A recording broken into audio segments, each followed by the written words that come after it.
Em nome do Pai que me criou, do Filho que me resgatou e do Espírito Santo que me santificou, divina vontade reina na minha vontade. Ó minha mãe, eu te amo e tu me amas, dá-me um gole da divina vontade, a minha alma me abençoa, Mãe, para que todas as minhas ações sejam feitas diante de vossos olhos maternais. Eu não sou nada, Deus é tudo, Pai, eu te amo. Suprema Majestade, eu venho em sua divina vontade em nome de todos, do primeiro ao último homem que existirá na terra, para dar a ti as homenagens que tendes direito, as adorações, os louvores, o amor, as ações de graças que cada criatura lhe deve, e fazer as reparações por todos e por cada pecado. Venho, Senhor, na tua divina vontade. Dou-te a minha vontade humana por meio do Imaculado Coração de Maria, que possui todos os dons e os frutos da divina vontade. Dai-me então, Senhor, a tua divina vontade. Vem, ó divina vontade, nesta ação que estou a fazer e em todas as ações que farei durante este dia. Amém, Fiat. Pai nosso que estais nos céus, santificado seja vosso nome. Venha a nós o vosso reino. Seja feita a vossa vontade, assim na terra como no céu. O pão nosso de cada dia nos dai hoje. Perdoai-nos as nossas ofensas, assim como nós perdoamos a quem nos tem ofendido. E não nos deixeis cair em tentação, mas livrai-nos do mal. Amém. Ave Maria, cheia de graça, o Senhor é convosco. Bendita sois vós entre as mulheres, e bendito o fruto do vosso ventre, Jesus. Santa Maria, Mãe de Deus, rogai por nós, pecadores, agora e na hora de nossa morte. Amém. Vinde, Espírito Santo, vinde por meio da poderosa intercessão do Imaculado Coração de Maria, vossa amadíssima esposa e nossa mãe. Amém. Glória ao Pai, ao Filho e ao Espírito Santo, como era no princípio, agora e sempre, por todos os séculos dos séculos. Amém. Por pura obediência, vou gravar esse áudio falando um pouco a respeito do catolicismo mecânico.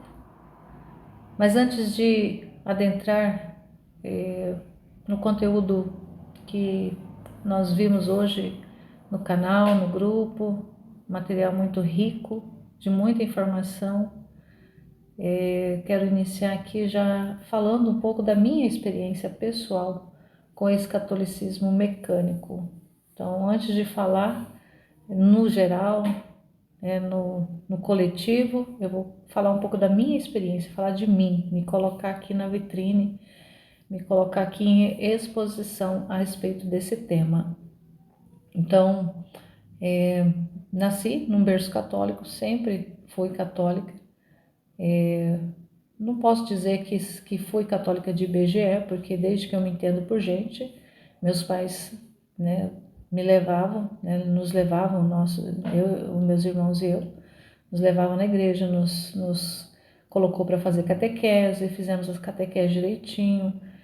Depois eu até fui catequista, me envolvi bastante na minha juventude, me envolvi bastante na igreja, mas a boa parte da minha vida, especialmente da adolescência, juventude, eu participava numa diocese que era muito teologia da libertação.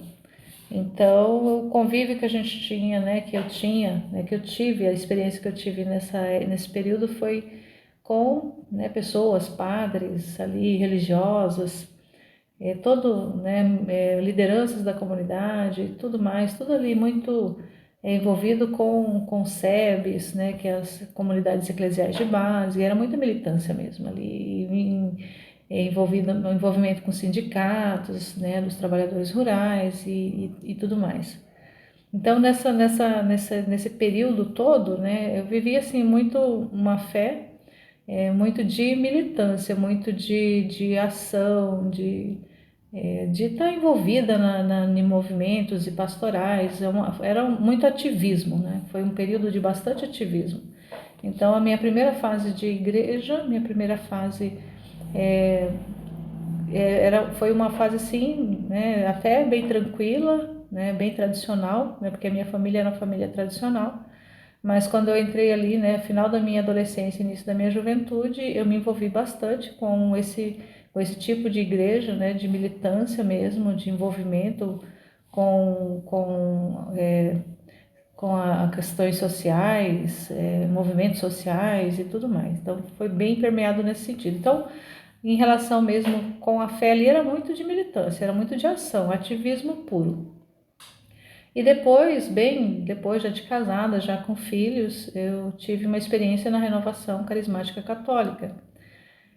E nesse período foi o período que eu mais me aproximei de Deus, que eu, né, comecei a participar, a servir, a ser serva no grupo de oração e adentrei assim de cabeça mesmo. Eu sempre gostei de quando eu participava de alguma coisa entrar de cabeça mesmo, de me doar mesmo e colocar a mão na massa e trabalhar, de ser útil onde eu estava servindo. Então sempre tive essa visão né, de utilidade mesmo. Mas também, de certa forma, né, e depois quando nós nos mudamos, voltamos para o Paraná, né, nessa época foi em Rondônia, voltamos para o Paraná, fiquei um pouco assim, só participando de longe, indo nas missas, mas sem me envolver com movimentos. Mas quando a gente tem participação na igreja, a gente acaba que cria ali laços. Então, quando nós voltamos para cá e mudamos para a casa onde eu moro ainda hoje, quando eu comecei a participar na comunidade local, logo em seguida já me apresentei para as pessoas ali de frente e falei que eu gostava de servir, eu queria, né, estava me colocando à disposição da comunidade, queria servir na comunidade. E eu cantava e aí já em seguida já me encaixaram num grupo, no Ministério de Música, eu já comecei a cantar nas missas e me envolvi nessa parte de liturgia e música. E depois, um pouco bem depois é que eu, né, voltei, fiquei afastada do grupo de oração. E bem depois é que eu reiniciei no movimento. E assim, também entrei firme no movimento e participando da música. E depois de um tempo, há uns 5 anos atrás, uns 5 anos atrás, eu conheci a devoção à Santíssima Virgem, sempre, né, sempre gostei de Nossa Senhora, mas era aquele conhecimento muito superficial. E aí eu tive contato com o Tratado da Verdadeira Devoção e li o livro mas não consegui fazer, né, bem antes até desses 5 anos. Eu tive contato, achei maravilhoso, onde eu recebi a informação e me interessei, comprei, li, mas não tive coragem de fazer, não tive firmeza para fazer a consagração. Então eu fiz muito superficial, fiz pela metade. Depois disso, um tempo depois, eu conheci outros métodos de consagração e acabei fazendo acho que uns 2, 3 antes, uns 2 tipos de métodos anteriores. E depois eu resolvi fazer o do São Luís mesmo, né, ali do Tratado da Verdadeira Devoção, o de São Luís Maria Grignon de Montfort, fiz. E a partir do momento ali que eu fiz esse de São Luís, eu adentrei num processo de tradicionalismo. Então eu senti o desejo, a necessidade de modificar a minha vestimenta. Então eu nunca, não é que eu me vestia mal assim, né, roupas escandalosas. Não, mas de certa forma eram roupas um pouco mais que de certa forma chamavam um pouco mais atenção porque eram roupas mais, né, era calça colada, essas roupas assim que é um pouco mais chamativas. E quando eu fiz a consagração, eu tive um movimento interior de me vestir mais modestamente. Então, como eu sempre fui bastante radical em algumas atitudes relacionadas a algumas coisas, algumas escolhas que eu fiz durante a vida, então, quando eu optei por, né, ter ali uma vestimenta mais tradicionalista, mais modesta, eu entrei de cabeça. E então, eu eliminei toda a calça do meu guarda-roupa e passei a não usar mais calça, nem bermuda, nada disso, só saia ou vestido. Mas assim, nada muito chamativo, mas assim, bem modesto mesmo. E eu me senti bem me vestindo dessa forma. E eu fiquei assim, meio como uma estranha no meio dos outros, né? Porque a maioria das pessoas se vestiam comum. Mas eu iniciei, um dia eu estava na igreja e eu vi uma senhora com uma saia assim bastante bonita e eu falei, nossa, aquilo que eu, né, que isso que é vestido, que é roupa para mulher, né? Aquela saia, uma saia bem bonita. E aí ali, aí foi assim, alguma coisa assim que, né? Mas e assim, me sentia bem de estar vestida assim, porque era uma forma de não estar expondo muito o corpo para que as outras pessoas pudessem ter ali, né, no meu corpo, uma oportunidade de ficar com pensamentos, né, eu levar ali a pensamentos pecaminosos, de me olhar, porque não que eu fosse muito bonita, e não sou, mas o meu corpo, fisicamente, eu, né, tinha uns traços, né, um corpo mais ou menos delineado.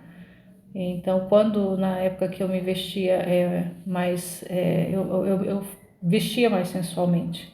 E teve uma época da minha vida antes de entrar até mesmo na renovação, eu gostava de me vestir bem sensual. Então eu tinha ali uma exposição do corpo e sentia, né, vontade de estar ali me expondo, para que as pessoas olhassem, né, para que os homens olhassem com admiração, com desejo. Então, eu tive essa fase na minha vida, que eu não tenho orgulho nenhum, faz parte da minha vida, está ali dentro da minha história, mas nunca tive, né, não tenho orgulho de nada disso.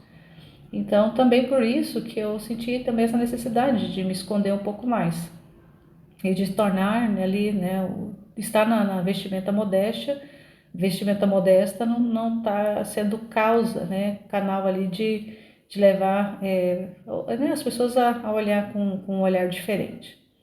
E depois, né, uns 2, 3 anos depois, usando modesta, me veio, né, minha filha começou a usar véu e 1 ano, 2 anos depois eu também comecei a usar.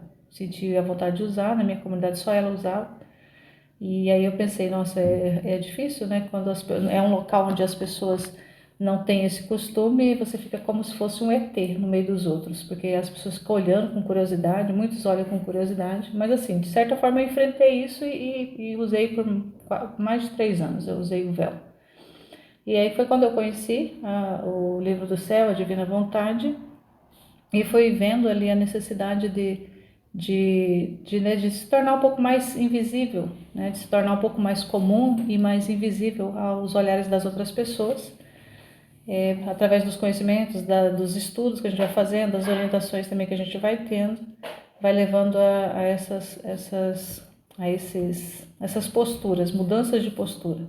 E inclusive deixei, né? Tem quase 1 ano já que eu parei, acho que não tem 1 ano completo ainda, mas vai fazer já que eu parei de usar o véu e até mesmo em relação a algumas devoções, foi modificando a forma de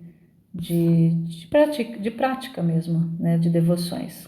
Quando eu conheci, entrei na Divina Vontade, entrei no grupo, eu estava fazendo a quaresma de São Miguel do ano passado. Estava ali mais ou menos na metade da quaresma. Levantava às 4 horas da manhã para rezar o rosário, então estava numa vida de devoção.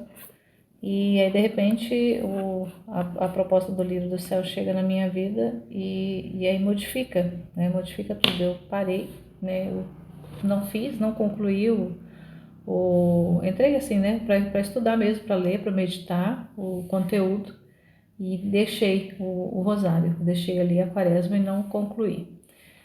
Então, entrando agora, né, nessa parte, e assim, e até mesmo contando uma experiência, conversando com uma pessoa hoje, que estava fazendo, né, estava no grupo novo de estudos do Livro do Céu, e aí uns dias atrás, ela me procurou, a gente conversou e ela, né, falando que não estava encontrando tempo para poder fazer os estudos, para fazer as meditações. e por causa das atividades, por causa das coisas, né? E também com devoções e as atividades dela. E aí eu falei, então tem que ver o que é prioridade, né? Ver o que é prioridade e para poder focar na meditação, na leitura e na meditação. E aí ela falou, né, de que ela fazia, rezava o rosário todos os dias. Tinha, desde que também tinha se consagrado, ela tinha esse compromisso com Nossa Senhora de rezar o rosário. E aí eu falei, ó, se você reza o rosário inteiro, o que você pode fazer? Diminuir, né, diminui ali para reza o terço só, ou reza a metade do rosário, ou tira um terço do rosário, e nesse tempo que você tira, você dedica para poder estudar, para fazer a meditação, para fazer a leitura do livro do céu. E tá, beleza. Aí quando foi na semana passada, ela falou que não estava dando conta, que não estava tendo tempo, que parece que as coisas estavam vindo coisas e coisas e coisas para poder tirar o tempo dela. E aí eu não, ela mandou mensagem, que estava com vontade de sair porque não estava dando conta. Eu peguei e não respondi nada. E aí hoje conversando com ela, e eu falei, e ela falando, né, que tá, ainda reza o rosário, sente essa necessidade de rezar o rosário. Eu falei para ela o seguinte, falei, ó, se você não se desapegar do rosário, se você não se desapegar, você pode rezar? Sim, se você tiver ali, né, a disponibilidade para fazer, você faz, mas a prioridade, se você quiser voltar para poder meditar ali o livro do céu, você tem que colocar como prioridade, como prioridade zero. Não pode, você pode, inclusive, eu vejo que ali o tempo, né, que você está usando para fazer o rosário, você está apegada no rosário. Então, assim, não é que é mal o rosário, é mal você rezar o rosário? Lógico que não. Nenhuma devoção é má em si, mas a forma como que ela é usada, a forma como que ela é vivida, essa experiência devocional, é que ela pode se tornar algo ruim, porque as devoções elas precisam ser utilizadas, usadas como meios e não como fins em si mesmos, como fins últimos para aquilo que a pessoa está vivendo, experienciando. E o que eu percebi? Que ela tem ali como tem aquela. É como se ela precisasse fazer todos os dias a recitação do rosário, porque ela fez um compromisso ali com Nossa Senhora. E eu falei para ela: Nossa Senhora não vai ficar triste se você deixar de rezar o rosário para poder meditar o livro do céu. Se você entrar mesmo ali para fazer a meditação, para fazer a leitura, meditar, porque é o local para você conhecer a Deus. O que Deus quer? É que ele seja conhecido, ele quer ser conhecido para ser amado. Então, se você vai entrar para fazer esse trabalho de meditação, de conhecimento de quem é Deus, o que Deus fez, o que Deus está fazendo e o que Ele quer fazer na sua vida e na vida de todas as pessoas, e você precisar desapegar, né, deixar de fazer a oração do rosário, Nossa Senhora vai ficar muito feliz com você, porque você vai estar dando o lugar de primazia para o filho dela reinar na sua vida, para ele realizar a vontade dele na sua vida, e não você ali estar apegado a uma devoção, porque você fez lá atrás um compromisso. Então, e aí, né, conversamos um pouco em relação a isso, e eu falei, você está apegada. Você pode rezar o rosário? Pode, mas não como apego, né? Como você tem ali a disponibilidade do tempo para fazer, então faça, mas faça por amor a Deus, não faça porque você precisa fazer, porque você assumiu um compromisso, mas porque você quer fazer para dar para Deus por amor a Ele, né? Por amor a Nossa Senhora, mas não para poder ter ali um pagamento, né? Ter ali uma forma da pessoa utilizar como uma troca, como uma moeda de troca com Deus. Eu faço isso, né? Eu rezo isso e você me dá isso, né? Eu faço essa devoção X e você me dá aquela graça que eu preciso. Então é muito essa troca, né? De devoção por graça, troca de oração, de campanha de oração por graça. Então, é mais ou menos nesse sentido. Então, voltando aqui, né, ao texto que a gente meditou, fala assim: a igreja busca desde muito tempo não se aprofundar com seus fiéis nos conteúdos espirituais. Resguarda para somente seus profissionais teólogos ou exorcistas a teoria espiritual e a prática no sobrenatural, e somente fornece aos fiéis regras e conselhos mecânicos e práticos para se protegerem contra o mal ou se salvarem. Então é aquela coisa, tem as pessoas que sabem, né, porque conhecem, porque estudam, mas para o povão, no geralzão, não é ensinado a prática, como fazer para viver uma vida espiritual, para como ter práticas espirituais, para como viver uma vida mais espiritual, mais voltada diretamente para Deus. É muito ali algumas técnicas mecânicas para se proteger do mal, para garantir a salvação. Então, nisso entram as devoções, nisso entram as práticas devocionais, né? As orações e tantas que tem na igreja, né? Muitas e muitas e muitas. E nisso existe, né, pessoas que ensinam a fazer, vamos fazer a prática X, a prática Y, tem que fazer desse jeito, aquele outro jeito. Mas como ali, não como por amor a Deus, mas para poder realmente alcançar graças, ou para poder garantir ali o passaporte, né, o carimbo no passaporte para entrar no céu. E isso é muito triste, né, porque faz para ser salvo e não por amor a Deus. Jesus não trouxe os sacramentos para que fossem meios mecânicos para se ritualizar a fé, mas quando se reunia com o povo, explicava com parábolas como devia ser o interior da alma para com Deus.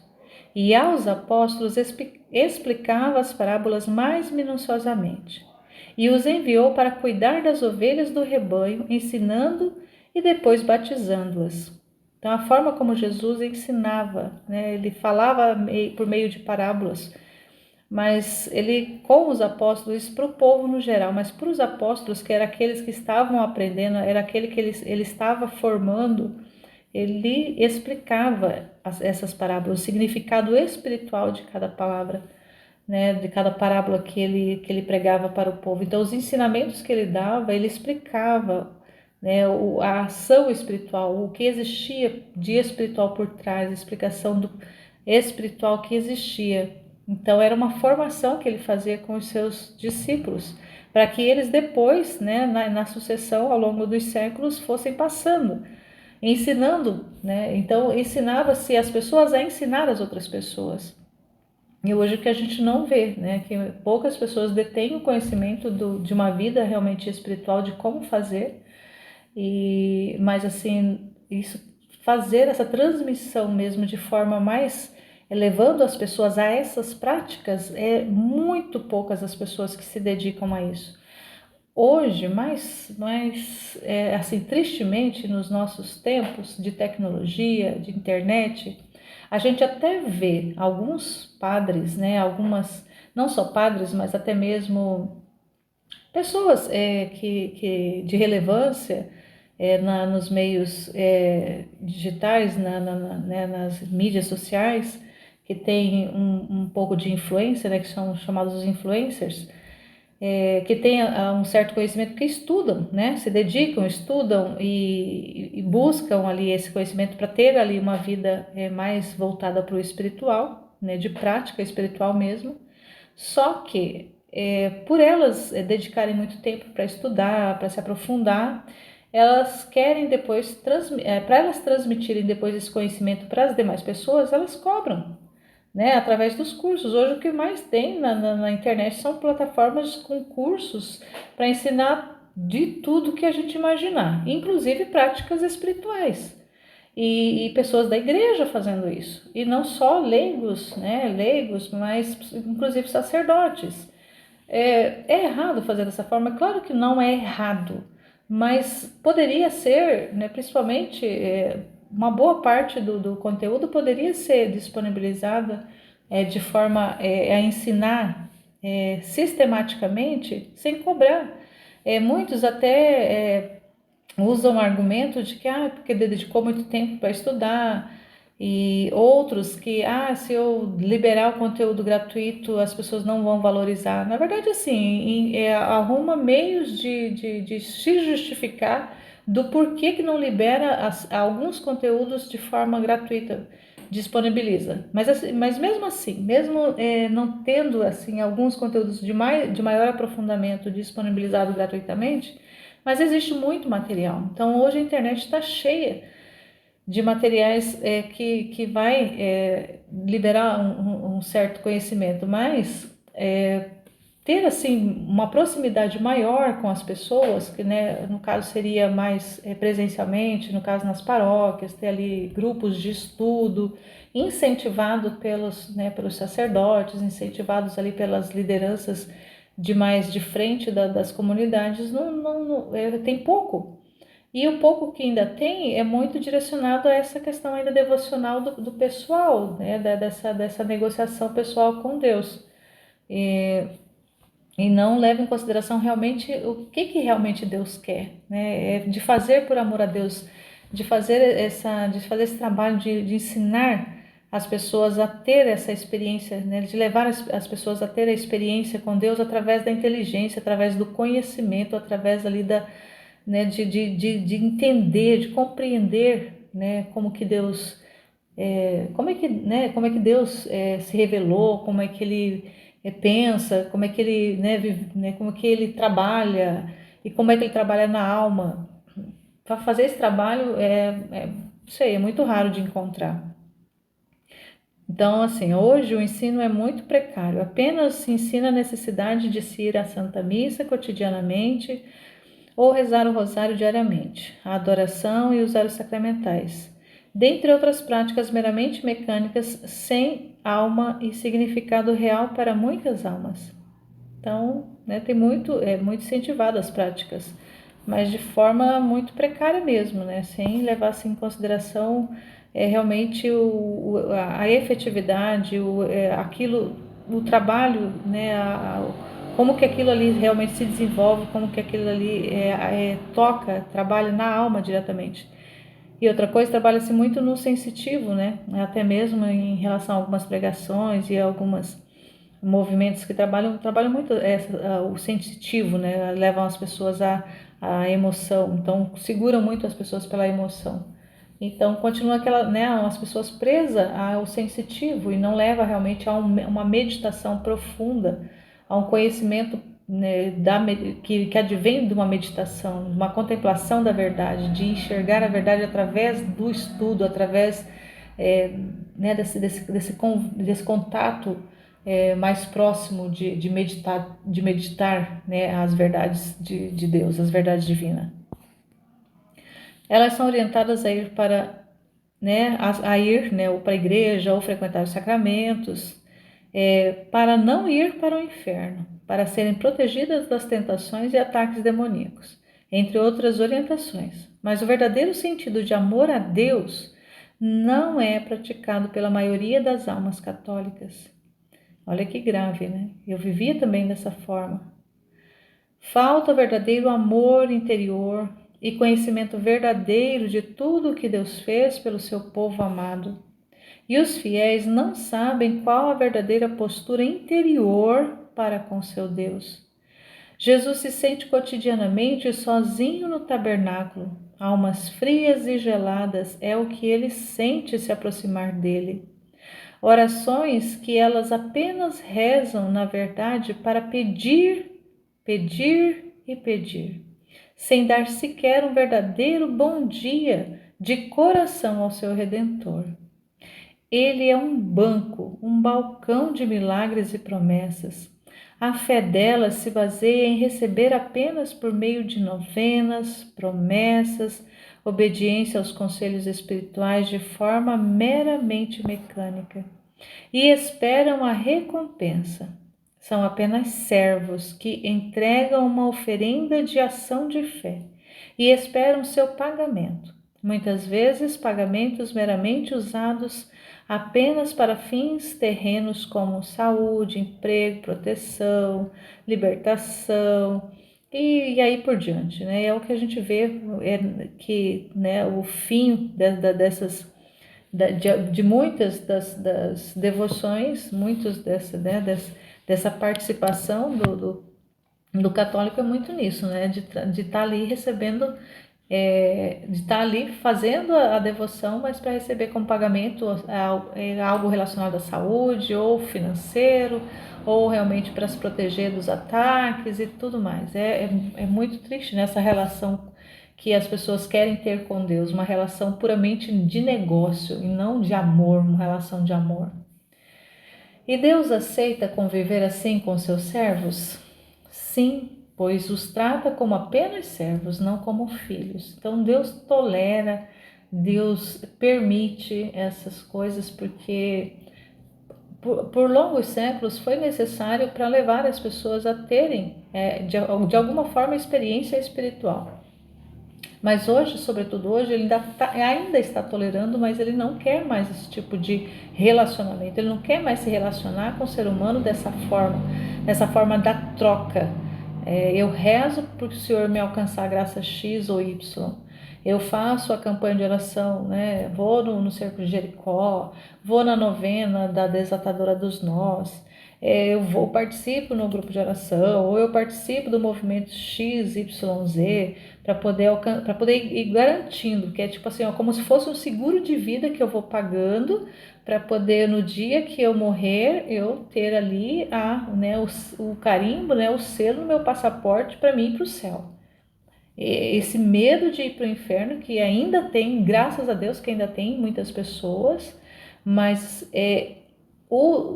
esse relacionamento não deveria ser de medo de inferno, mas assim de amor a Deus. Eu faço não porque eu tenho medo de ir para o inferno, mas porque eu quero fazer por amor a Deus, né? Eu quero fazer para conhecer mais meu Deus, para me ter intimidade maior com meu Deus, para poder me aproximar mais do meu Deus, do meu Senhor, do meu Pai, para conhecer Ele mais e mais e mais. Então, se a devoção tivesse ainda, né, como de repente lá quando Jesus, né, quando o Senhor ensinou através de algum místico, porque tem muitas das devoções que a maioria delas que estão na igreja, elas foram ensinadas pelo próprio Deus, pelo próprio Jesus, ou o Espírito Santo, ou o próprio Pai, né, ali inspirou algum místico ali, uma mística para poder, né, fazer esse trabalho que era necessário para aquele tempo, por um certo período. Tinha um propósito, tinha um objetivo, Deus tinha um trabalho para fazer, mas isso não era para se tornar ali algo perene, algo que as pessoas teriam como um fim em si mesmo, né, um fim último, aquela devoção, aquela prática, mas como um meio, e assim, por um tempo, por um propósito, por algo que o Senhor queria realizar. E nesse tempo agora ele quer realizar, trazer de volta, né, o conhecimento de quem ele é, do que ele está fazendo. Ele quer reinar na alma das criaturas, ele quer reinar no coração do ser humano, ele quer reinar na alma do ser humano nesse tempo agora.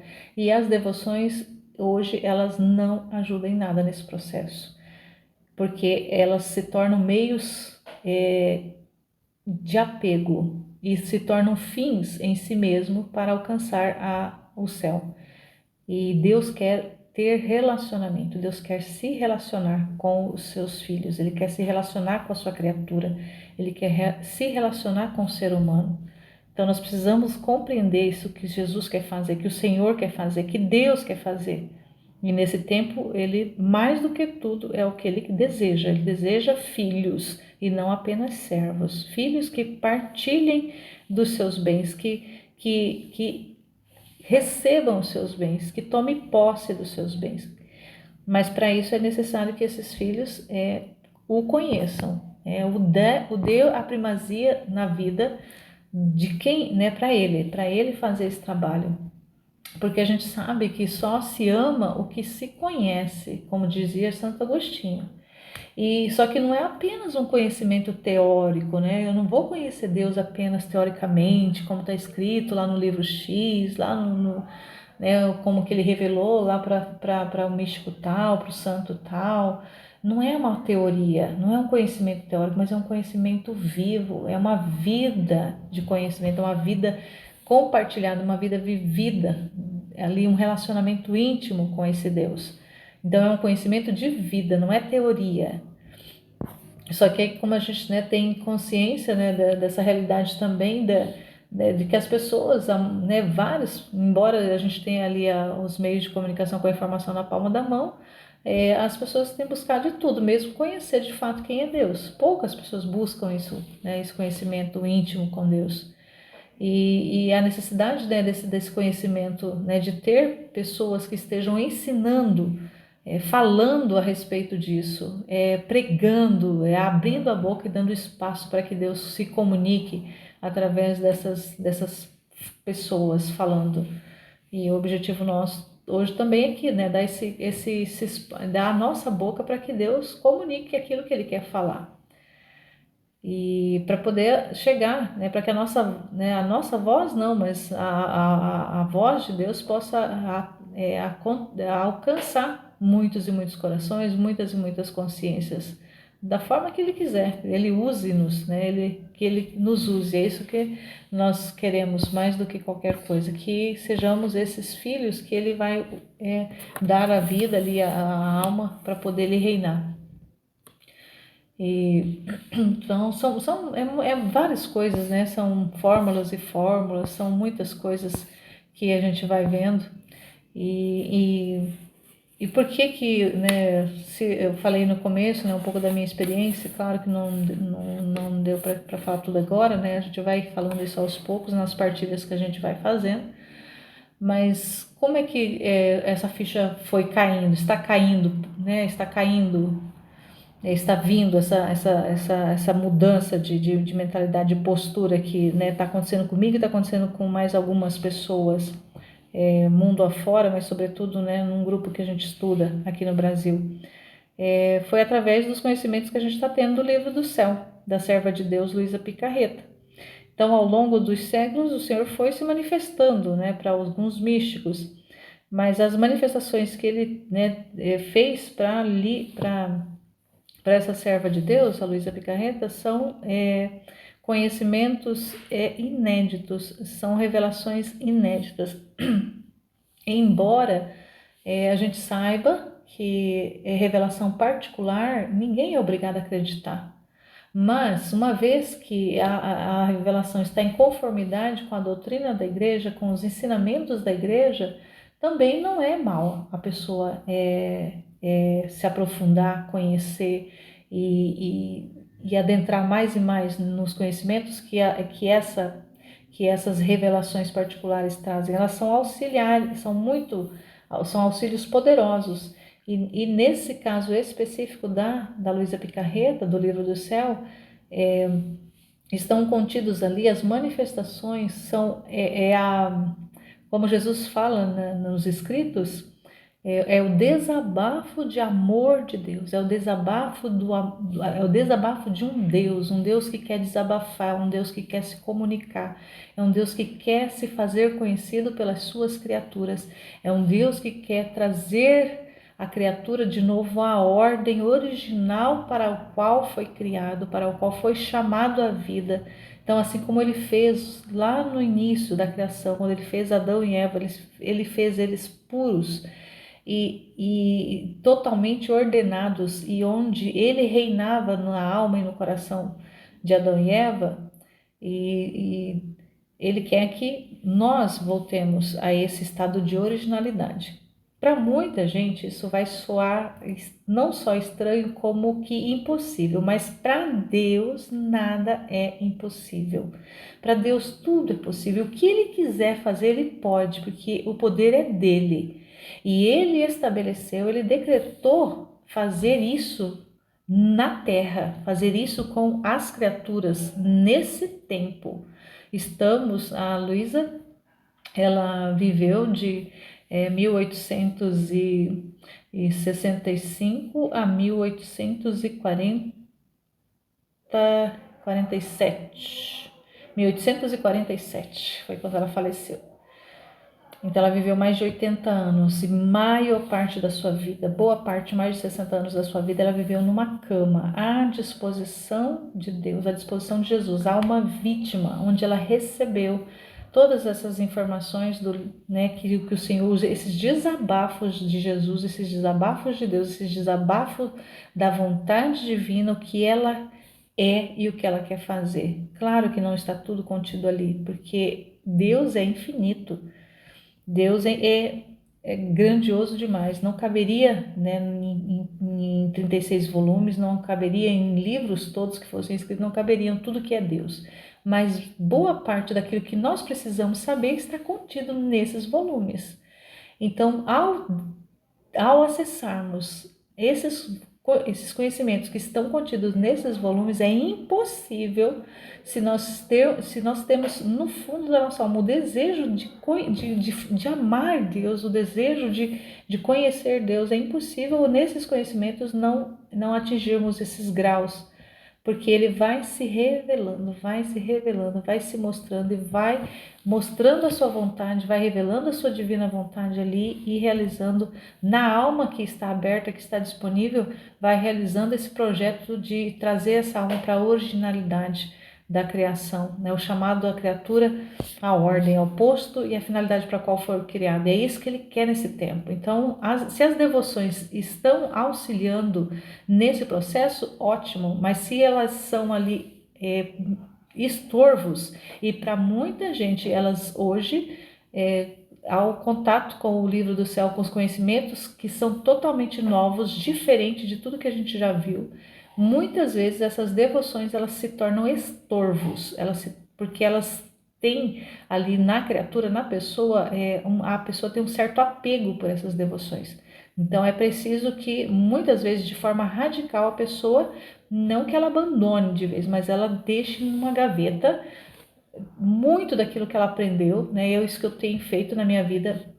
Eu tenho pegado, né, os conhecimentos, experiências, devoções e etc, etc, etc, etc da minha vida e colocado em gavetas para poder eu me aprofundar no projeto de Deus para a minha vida, né, voltar-me a esse a dar a minha vontade para Ele viver, para Ele realizar o que Ele quer, para Ele me ensinar o que Ele quer. Então Ele tá, né, passa a viver na minha vida, a operar através da minha vida, fazer os atos na minha vida. Então os atos que eu faço são atos unidos com Deus, Ele fazendo em mim, e eu observando Ele realizando esses atos, e eu vou conhecendo, e dia após dia eu vou partilhando essa vida com Deus, e ela só vai dia a dia se ampliando, e a purificação, a purificação, né, nossa purificação vai acontecendo nesse processo.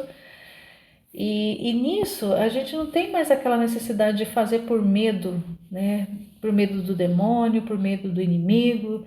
Então essas realidades para nós que vamos conhecendo o projeto de Deus, vamos adentrando ao conhecimento de Deus, vamos nos aproximando e dando a nossa vida para que a vida dele se faça na nossa. E uma vez que a vida de Deus acontece na nossa vida, o inimigo ele não tem espaço, ele não encontra espaço. E ele nem sequer, muitas vezes, ele nem enxerga. E se ele chegar a nos tocar, vai ser por algum propósito que Deus tem. Então nós não temos medo dessa ação, porque se ela acontecer, vai ser uma permissão de Deus por algum motivo, por algum propósito que ele tenha na nossa vida. Então nós aceitamos tudo que nos acontece como vindos das mãos de Deus. É o que ele nos ensina no livro do céu. Tudo que nos acontece é vontade de Deus, é vontade divina. Ela que opera tudo em todos. Ela é a operadora, é a vontade de Deus. Então, mesmo que seja uma vontade permissiva, que não seja aquilo que realmente Deus quer mesmo, né, vontade querida, mas que seja permissiva, mas mesmo que ele permita que alguma coisa nos aconteça de não tão bom que a gente fala, é com propósitos de bem maior que nós vamos alcançar o que ele quer fazer, realizar em nós. Então nós aceitamos tudo, sem discriminar nada. Então até mesmo aquelas coisas que numa vida de devoção ali, apegada a devoções, veríamos, né? E eu via anteriormente como um ataque do inimigo, como uma exposição maligna, o toque do mal. Hoje eu vejo que qualquer coisa que me aconteça, mesmo que seja realmente um toque do mal, mas foi Deus que permitiu, foi Deus que quis, ele que quis, de alguma forma ele quis, mesmo permitindo. Então, se ele e é ele que age, né? Ele só não age nos levando a pecar, só nessa parte, ele não nos age levando ao pecado. O pecado é algo que nós praticamos com a nossa própria vontade, com a nossa própria mão. Então, não na ação do pecado, Deus não está, mas ele permite que nós toquemos o pecado. Então, e nas coisas do mal né, que acontecem também tem ali a permissão dele, ele está permitindo. Nós conhecemos muito bem a história de Jó, o que aconteceu com o Jó, e o que aconteceu na vida dele, que o demônio tocou, em todas as coisas que o demônio tocou, porque Deus havia permitido, Deus havia autorizado. Então o demônio só age na nossa vida por autorização de Deus. É ele quem autoriza. O demônio não age por conta própria, se Deus não estiver permitindo. Deus permite. E quando ele permite, porque tem propósitos.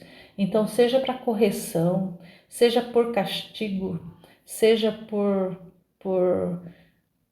pelo que for, né? Depois nós vamos compreendendo, e à medida que nós vamos conhecendo, nós vamos compreendendo o trabalho de Deus, o que Ele está fazendo, né? Como é que Ele está agindo e o que Ele está fazendo, e o bem que está sendo tirado disso. Então, quando nós enxergamos dessa forma espiritual, né? Deus mesmo agindo, Deus mesmo trabalhando, Deus mesmo ali colocando a sua ação em todas as coisas, nós passamos a aceitar tudo vindo das mãos dele. Tudo que vem dele é bom, né? Direto e indiretamente é bom, mesmo que aparentemente não seja, mesmo que não venha como um bem, como tipo uma doença, como um flagelo, alguma coisa que venha, então aparentemente ele não é bom, mas o que tem por trás disso é sempre bom, é sempre amor, porque ele vai nos ensinar também que a cruz é amor. Então, nessa mudança de visão das coisas, né, que nós vamos passando a ver diferente, é onde a gente começa a amar mais Deus, porque a gente vai amando as disposições, vai amando o trabalho que Ele vai fazendo na nossa alma. Todo esse trabalho que Ele vem realizando, a gente passa a amar. E tem vários trechos no livro do céu que vai relatar, que vai falar a respeito, né, desse trabalho que Deus faz, que Jesus vai fazendo, que a divina vontade vai operando na nossa vida. E é a medida do conhecimento, a medida do amor é o conhecimento que se tem do objeto amado. Então, é a medida do conhecimento que nós vamos tendo de Deus é que nós vamos amando Ele mais e mais.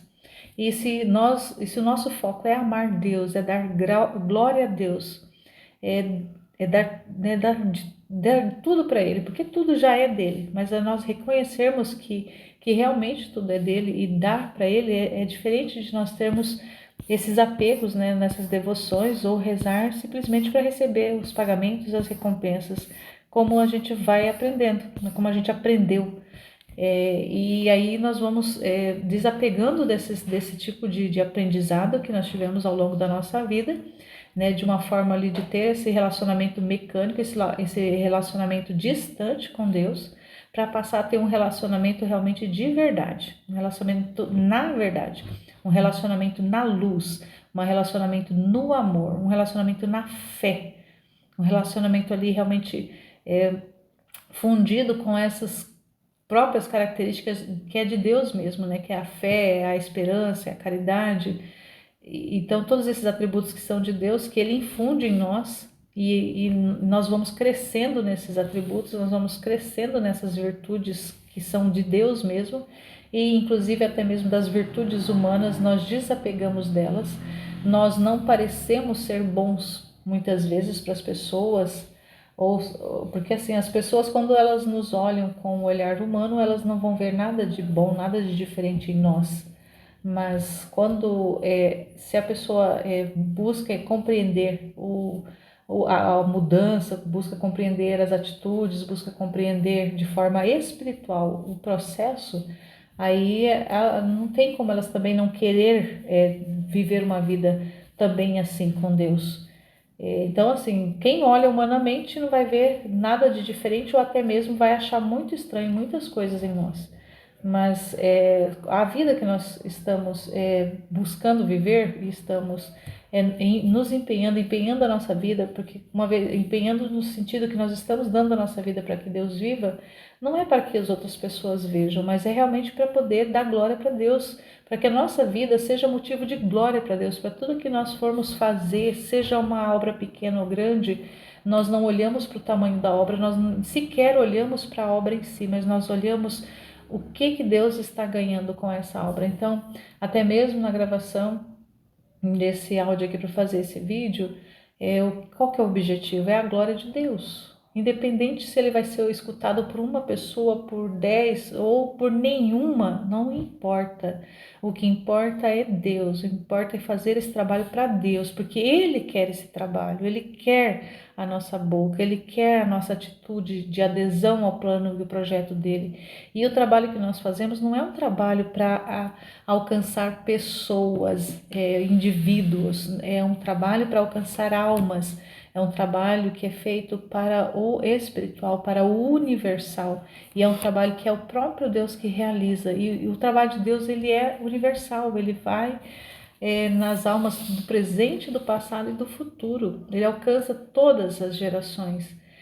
Então é um trabalho para Deus. E agora, o que Deus vai fazer com esse trabalho é Ele mesmo que determina. O resultado, o efeito, o orvalho que ele possa cair, onde vai cair esse orvalho, de que forma, em quem, é Ele, tudo é Ele que decide. Nós simplesmente fazemos por obediência e por amor, não apenas por obediência, porque ainda na obediência nós ainda somos servos, mas mesmo ainda na obediência, nós precisamos ter essas atitudes de obedecer para poder exercitar na obediência e irmos nos exercitando ao amor.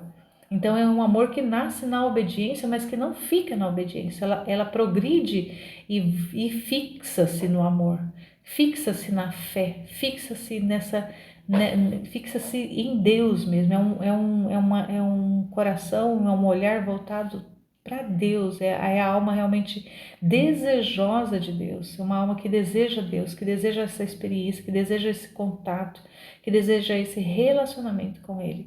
Mas mais do que nós desejamos, porque até mesmo esse desejo não é um desejo nosso, que brota da nossa alma por nós mesmos, que vem de nós, do nosso humano, não.